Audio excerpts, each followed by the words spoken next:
Hello, everybody. Welcome to the Cyber Intelligence Briefing, the podcast from SRM bringing you cybersecurity news and insights straight from our experts.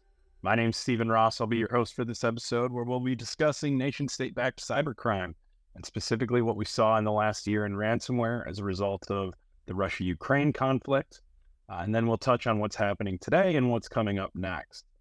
I'm delighted to be joined by my SRM colleague, Paul Caron, the head of cyber in the Americas. Welcome, Paul. Hey, Steve. Good morning. Thank you for having me. Great. Good to have you. So our listeners will be aware that while incident attribution can be tricky at times, as we refer to ransomware, there is a heavy proportion of cybercrime that is state-funded, state-backed. Paul, could you give us a high-level intro here? Why is attribution difficult? And following up, before Russia-Ukraine conflict, was it more or less difficult? Sure, Steve. I mean, it's an interesting topic for sure regarding the attribution of threat actor groups to nation-state support and or direct backing. And this goes back, if we actually dissect it, this is a topic not too far off of what we saw during the Cold War. Now, of course, there wasn't, direct cybercrime happening during the Cold War. That's not what I mean. But when we think about the kind of shadowy underlayer of extensions of government supporting specific and special interests that they might have to carry out kinetic or non-kinetic attacks on targets of interest, right? So when we think about what we see with specific nation-state-backed groups and or those that have loose and or indirect or direct ties to nation-states, we see that they're either afforded operating space within the borders of that country. They're sometimes provided with funding and or different sorts of technology to support and or possibly even proof of concept those kind of attacks on indirect targets to better refine the payloads or how those attacks take place on behalf of nation states when they are ready to do so. The attribution is very challenging though, because obviously, as humans, we always want to know who did it, right? It's kind of like the old Dick Tracy, who did it, how they do it, why they do it, when did they do it, right? With ransomware, when we think about the forensics layer that our team and others in the ecosystem that are performing these investigations undertake to understand the attribution component, many times it's very, very, very difficult because unless there's a direct tie to a specific piece of that malware or a signature or some other tactic, technique, or procedure that was leveraged repeatedly across a chain of victims, attribution gets very, very muddy.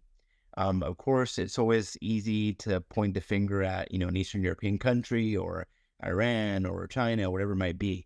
But ultimately, when we think about the technology that's leveraged in these attacks, you're not talking about kids in basements. You're talking about criminal organizations that, as I mentioned, are many times supported and sponsored by nation states. So the level of complexity and technology is just astronomical.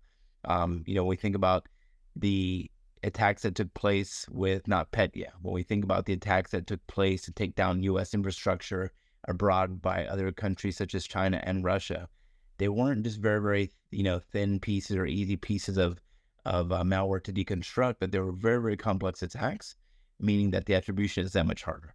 I'm glad you brought up the TTPs, or tactics, techniques, and procedures. I think, we saw some of those kind of become identifiable across some of those groups that were a little more active. So glad to hear that come up. Looking back to last year, can you outline what happened in the cyber landscape when Russia invaded Ukraine? It wasn't really what we all expected to happen initially, correct? No, that's true. So when we look back at that period of time, there's in many conversations I've had with colleagues at either conferences or just over coffee and so forth, we all kind of saw this point in time where it went from them attacking us and all of us in the Western civilization and world to kind of pointing the guns at each other, right? And I think that was really a unique pivot in time where we saw that fifth dimension of war, that fifth domain of war, historically has been land, sea, air. Then we got into space, and now we're thinking about cyberspace, right? And we saw these attacks being propagated at each other, specifically across Russia, Ukraine, specifically across groups that were maybe closer indirectly or directly aligned or associated with each of these countries, pointing those, philosophical barrels at each other. the Western world kind of took a step back. We had a breathing, room moment. As you recall, that we issued that paper around, this is halftime. What are you going to do to kind of shore up your security controls and your security maturity while we can take a deep breath and see how that's playing out? But at the end of the day, those attacks are now kind of reorienting themselves back at us, because a lot of these hackers and a lot of these groups, they're still financially motivated, right? At the end of the day, they might have some strings that are being pulled by these nation states, but apples for apples, they're very, very financially motivated. And this is a time where they said, okay, we paid our homage back to you. We kissed the ring, if you will. And we need to go back to what we do best, which is make money and get ahead of the targets and, have fun doing it. That's really a game for them, right? This isn't, this is a very large, very interwoven criminal enterprise network that's just operating at scale for monetary gain. Got it. Yeah. So it sounds like, what we all experienced was that huge dip in ransomware initially, followed by an uptick that we've seen more recently. Is that the story today? Is that what we're seeing right now? Is some of those groups kind of redirect those barrels, as the analogy you used, from each other toward us? Is that what we're seeing now? That is correct. Yeah, that is correct. I know for sure on our side, we're seeing a definite uptick in not only the types of attacks, but just the attacks at large, right? We're seeing net new organizations or threat actor groups popping up. A lot of them, when you go into the sidebar chats and things on the dark web, you can figure out that a lot of these are fractured entities. At the end of the day, a lot of these organizations are very, very cellular in nature. So when there's infighting or when there's difference of opinions or political or socioeconomic ideals, they tend to fracture. And I think that's what we're seeing a lot now with, new groups such as, Akira or rehashes like Clop or whatever it might be. And we're seeing those new groups coming online. They're leveraging some things new, some things old, repackaging it, taking a little bit of a different spin on their new enterprise or their new business venture, and then pointing it back at us. I think that is what we've seen. Obviously, is this massive uptick here towards the end of towards the later stages of this conflict. Speaking to some of the groups, right? We've talked a little bit about Clop, Conti, a couple of the others. Have these groups reformed, or is that landscape sort of shifting as well? Has there been a change in their personnel and their approach? There has been a little bit of a change in their approach and personnel. As I mentioned, what we're seeing are groups not only fracturing, but then also getting better. So you look at like Black Cat, Royal, Phi Society, Medusa, Lockbit 3.0, whatever it might be. Akira. There's a lot that are forming on the horizon, and a lot of times, although one might think that there's an endless amount of groups, which there technically are, there's also the different spin that some of these groups are a multi-threaded venture, meaning that it's one principal group operating under 2, 3, 4 different names.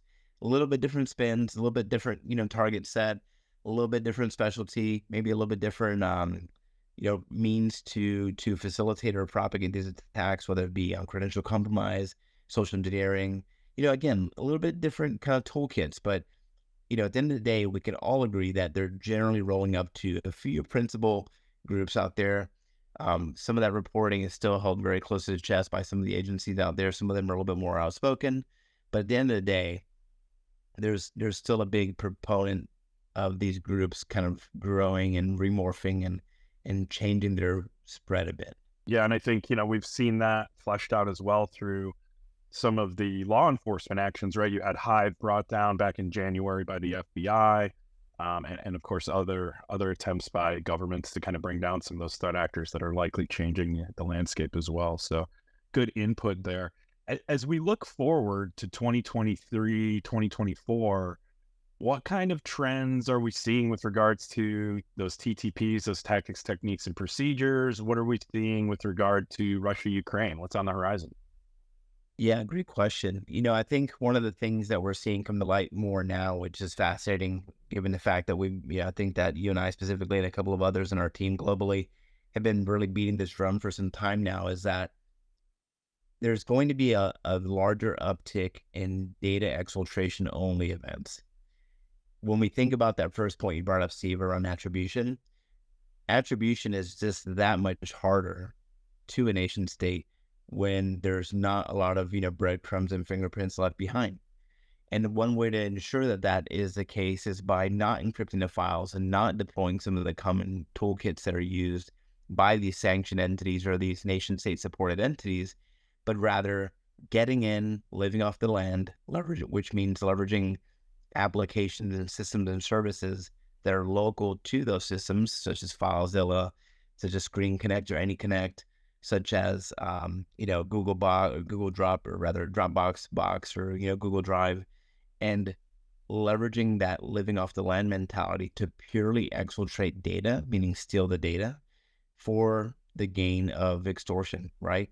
Is one less thing for them to worry about from a toolkit development perspective of how to get in, how to encrypt, how to drop the ransom notes, how to exfiltrate data. It streamlines that attack chain so much more. And what it also does is it further cloaks that attribution. So I think that that's going to be a continued theme that we're going to see. Outside of that, we're also going to see, I think, a lot more social engineering, right? One of the things that, on the countless cases that we've supported, you get someone that's in the C-suite and they're worried about their client data and their company data. That's eliciting one level or one sort of emotion and one sort of emotional response. But when we're thinking about the emotional response that's being elicited because they're stealing personal pictures and files and posting them or previewing them, I've seen it firsthand that elicits a completely different psychological response. Why? Because it feels very personal, because they're going to put that person's reputation and or brand on the line. It could, have way more significant damages outside of the professional life, and therefore is going to create a different level of response by the executive leadership team to handle that attack.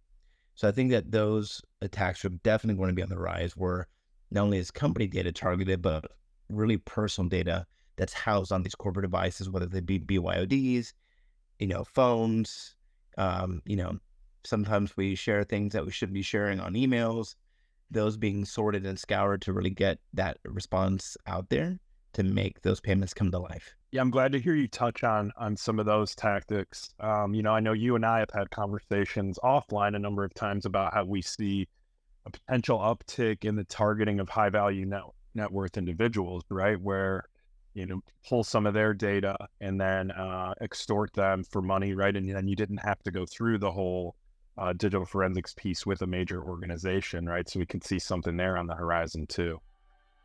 Okay, well, we are out of time, sadly, for this podcast. We could talk a lot more, but for now, Paul and myself will say thank you for listening. Remember, we are here with the rest of the SRM team globally to talk to you further about specific cyber challenges your organization may face. We'll see you all next time on SRM Insider. Thank you.